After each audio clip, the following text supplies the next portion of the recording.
الحمد لله أحمده وأستعينه وأستغفره من يهده الله فلا مضل له ومن يضلله فلا هادي له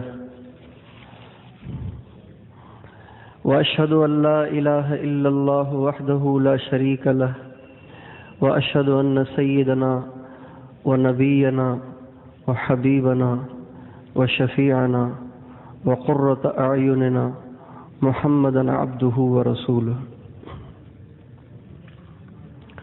اللهم صل على سيدنا ومولانا محمد وعلى آله وأصحابه وأزواجه وذريته وعلى أنصاره وأشياعه وأتباعه وأحبابه أجمعين أما بعد فأعوذ بالله من الشيطان الرجيم بسم الله الرحمن الرحيم ادعوني استجب لكم وقال تعالى اجيب دعوة الداع اذا دعان فليستجيبوا لي وليؤمنوا بي لعلهم يرشدون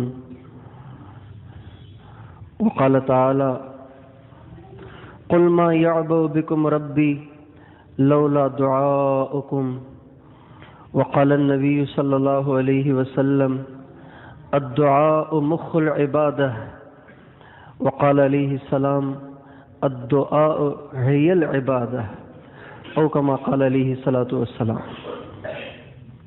میرے محترم دوستو اور بزرگوں،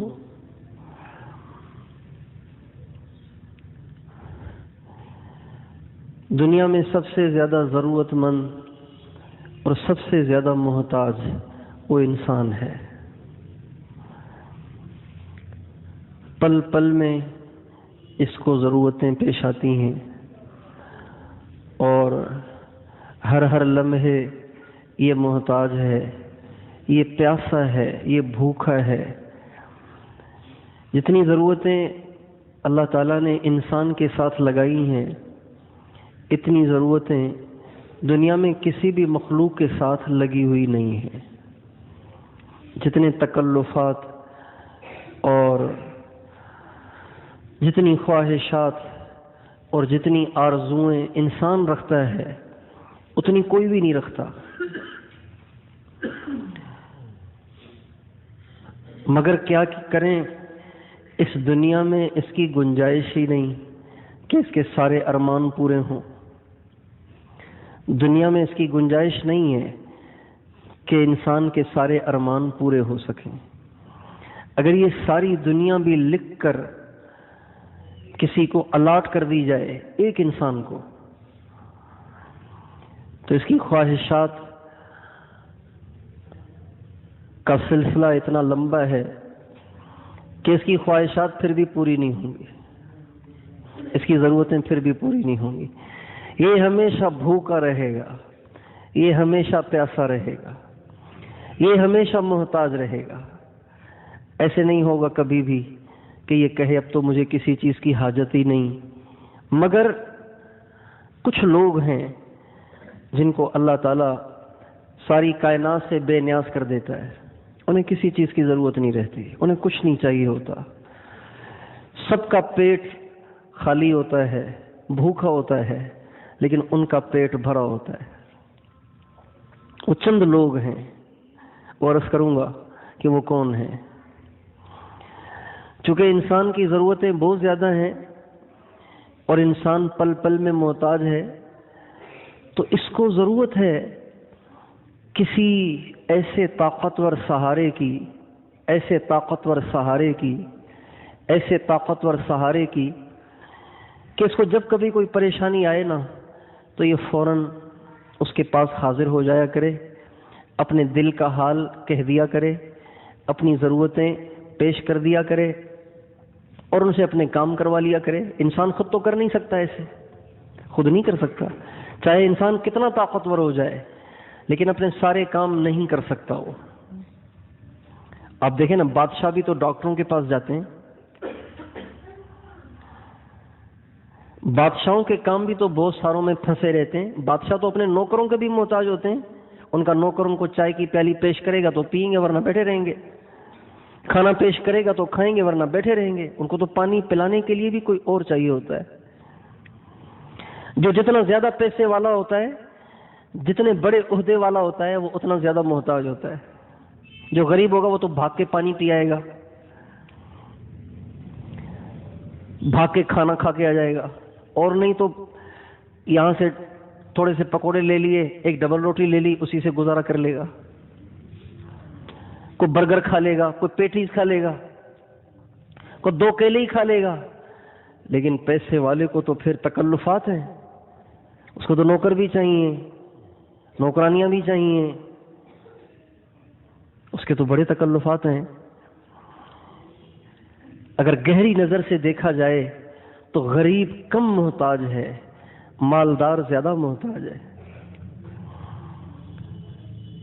گرے پڑا معاشرے کا انسان کم محتاج ہے، اور عہدوں والے اور ڈگریوں والے اور کرسیوں والے یہ زیادہ محتاج ہیں۔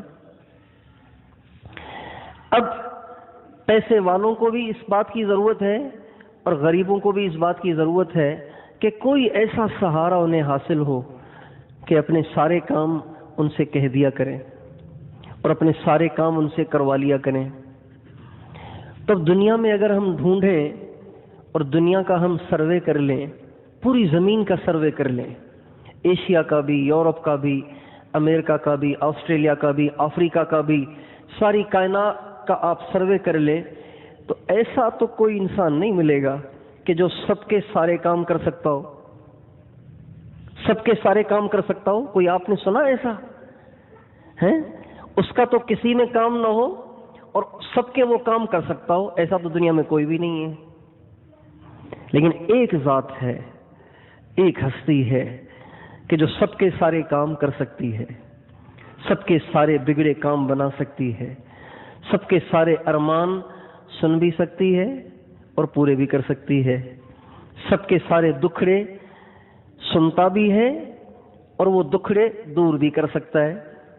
ایک ذات ہے۔ ساری زمین کا سروے کرنے کے بعد، سارے آسمانوں کا سروے کرنے کے بعد، مشرق اور مغرب اور شمال اور جنوب کا سروے کرنے کے بعد، اور انسانیت کی ساری تاریخ کو پڑھ لینے کے بعد، بس ایک ہی ذات ہے جس پہ نظر ٹکتی ہے کہ وہی سب کا سہارا بن سکتا ہے۔ پتہ ہے وہ کون ہے؟ پتہ ہے وہ کون ہے؟ ذرا کہیں سب، اللہ۔ بس وہی ہے جو سب کے کام بنا سکتا ہے، سب کی ضرورتیں پوری کر سکتا ہے، سب کی پریشانیاں دور کر سکتا ہے، سب کے دکھڑوں کو دور کر سکتا ہے۔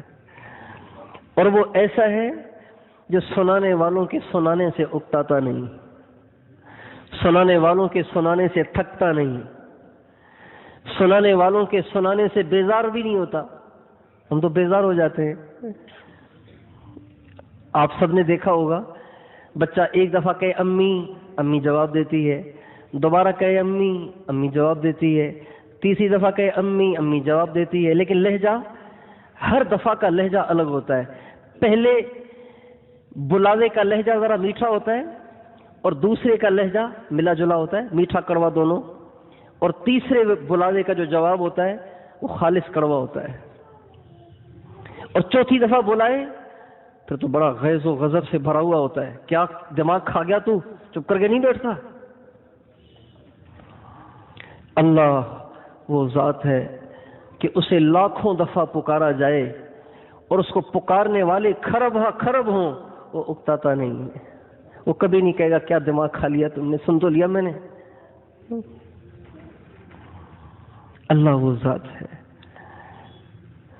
بلکہ حدیث میں آتا ہے من لا یدعونی اغضب علیہ، جو مجھے پکارتا نہیں ہے نا، مجھے نہیں پکارتا، مجھے نہیں بلاتا، مجھے اس سے بڑا غصہ آتا ہے کہ اس کو میرے سوا کون مل گیا ہے کہ یہ مجھے نہیں پکار رہا۔ کوئی میرے سوا اس کو مل گیا ہے کیا؟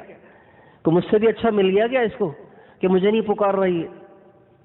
اللہ کو غصہ آتا ہے، اس لیے اللہ کہتے ہیں مجھے پکارو، ادعونی، یہ سب کو حکم ہے سارے انسانوں کو بھی ہے، سارے جنات کو بھی ہے، سارے فرشتوں کو بھی ہے، سب کو یہ حکم ہے، ادعونی، مجھے ہی پکارو، استجب لکم، میں وعدہ کرتا ہوں تمہاری پکار کو قبول کر لوں گا، میں وعدہ کرتا ہوں، میں ضمانت دے رہا ہوں نا، مجھے پکارو، میں کبھی نہیں کہوں گا میرے پاس ٹائم نہیں ہے، آج میں مصروف ہوں، آج میری طبیعت ٹھیک نہیں ہے، آج نہیں، کل آنا، ٹائم ختم ہو گیا ہے۔ یہی وہ آزار ہیں جو آج کل کے دنیا دار غریب غربا کو پیش کرتے ہیں، ٹائم نہیں ہے، مصروف ہیں، صاحب میٹنگ میں بیٹھے ہوئے ہیں، آج صاحب کی طبیعت ٹھیک نہیں ہے، ان کا مزاج ٹھیک نہیں ہے، ان کی طبیعت خراب ہے، آج وہ کہیں گئے ہوئے سفر پر ہے۔ اللہ کبھی بھی نہ اللہ کو آرام کی ضرورت ہے، نہ اللہ کو سفر کی ضرورت ہے، وہ تو ویسے ہی ہر جگہ موجود ہے۔ موسیٰ علیہ السلام نے اللہ تعالیٰ سے کہا، یا اللہ آپ سوتے بھی ہیں کبھی؟ موسیٰ علیہ السلام جو تھے نا، وہ اللہ کے لاڈلے نبی تھے، بہت ساری باتیں کہہ جاتے تھے۔ لاڈلا بچہ جو ہوتا ہے نا، وہ حجت بھی کر لیتا ہے۔ تو موسیٰ علیہ السلام لاڈلے نبی تھے، تو اللہ پاک سے کہنے لگے، اللہ میاں آپ سوتے بھی ہیں؟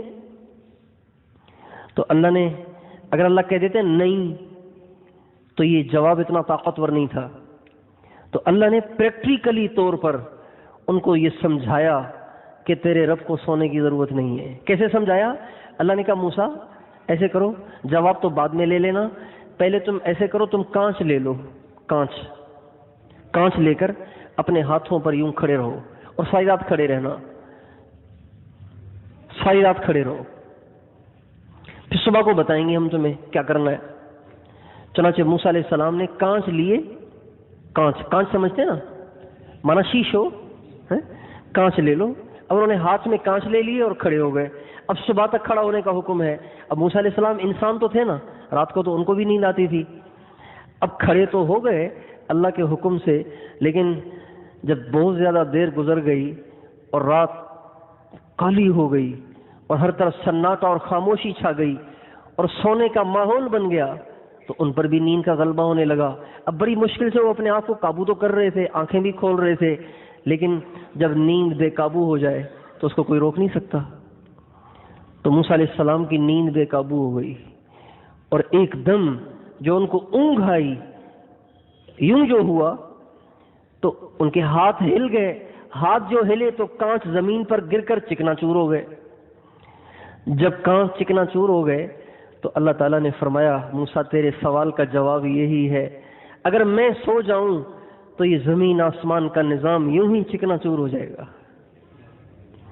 تیرا رب سونے سے پاک ہے، لا تأخذہ سنۃ ولا نوم، تیرے رب کو نیند بھی نہیں آتی، اونگ بھی نہیں آتی، یہ نہیں کہ وہ برداشت کر رہا ہے، تو برداشت کرنے والے کو اونگ تو آتی ہے، وہ آتی ہی نہیں ہے اسے، وہ نیند سے پاک ہے۔ تو ایک ہی ہے کہ جو سب کی سن بھی لیتا ہے اور سب کی پوری بھی کر سکتا ہے، اس کے خزانوں میں کوئی کمی بھی نہیں ہو سکتی، اور وہ اللہ کی ذات ہے۔ اللہ تعالیٰ نے اپنے بندوں کو اپنی ضرورتیں پوری کروانے کے لیے، اپنے بندوں کی تکلیفیں اور پریشانیوں کو دور کرنے کے لیے اپنے بندوں کو ایک راستہ دیا ہے، اور وہ ہے دعا۔ وہ راستہ کیا ہے؟ دعا۔ دعا عربی میں کہتے ہیں بلانے کو، عربی میں دعا کہتے ہیں بلانے کو۔ ان میں سے کچھ باتیں پچھلی دفعہ ہو گئی ہیں، کچھ باتیں نئی آ رہی ہیں۔ بہت سارے ساتھی پچھلی دفعہ نہیں تھے، تو اس لیے وہ باتیں میں دوبارہ ریپیٹ کر رہا ہوں تاکہ وہ پچھلا مضمون ہمارا دوبارہ ذہن نشین ہو جائے، مضبوط ہو جائے۔ دعا کہتے ہیں بلانے کو، صرف بلانے کو نہیں کہتے بلکہ بے بس ہو کر بلانے کو کہتے ہیں۔ او بھائی ادھر آنا، ایک یہ بلانا ہے، ایک یہ ہے، ایک یہ بھی بلانا ہے، لیکن اس میں بلانے والا بے بس نہیں ہے، بے چارہ نہیں ہے۔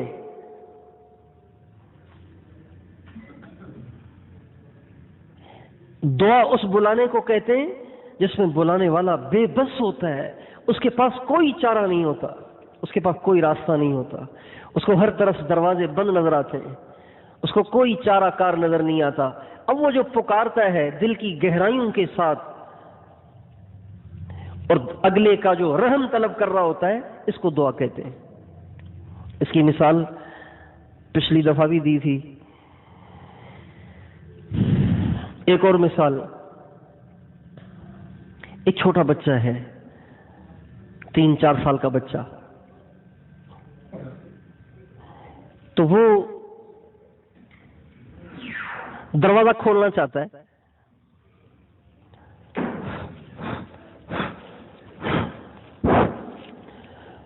تین 4 سال کا بچہ ہے، وہ دروازہ کھولنا چاہتا ہے۔ ساتھ رن کے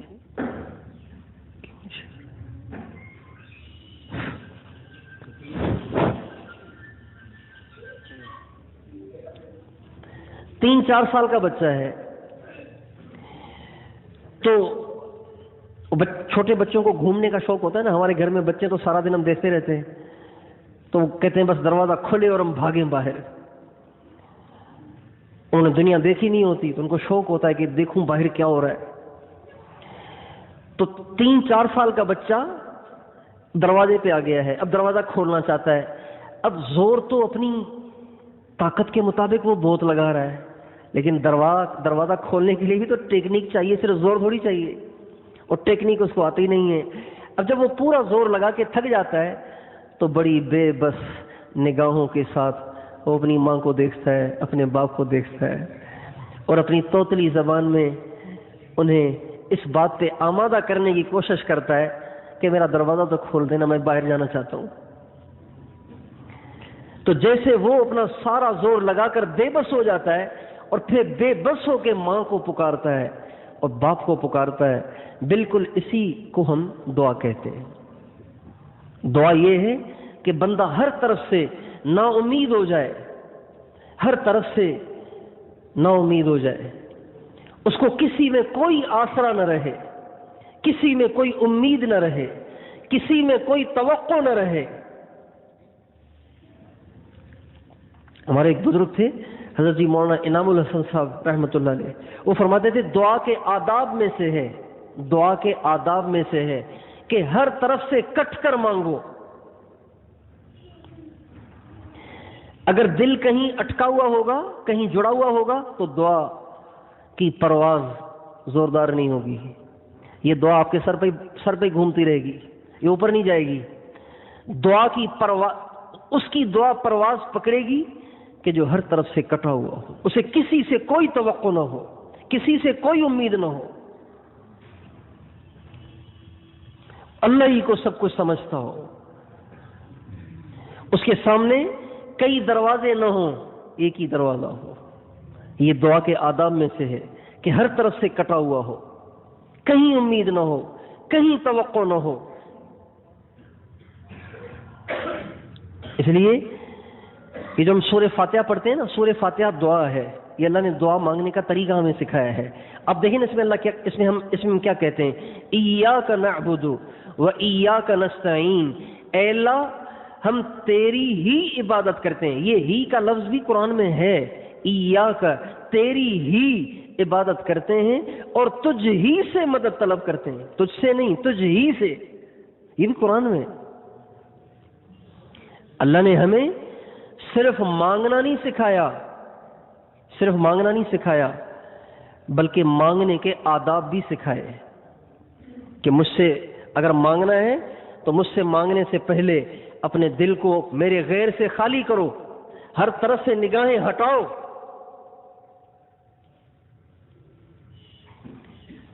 جس کی نگاہ کہیں اٹکی ہوئی نہ ہو، کسی پہ جمی ہوئی نہ ہو، کسی کی طرف نہ اٹھ رہی ہو، اس کی دعا اللہ جلدی قبول کرتے ہیں۔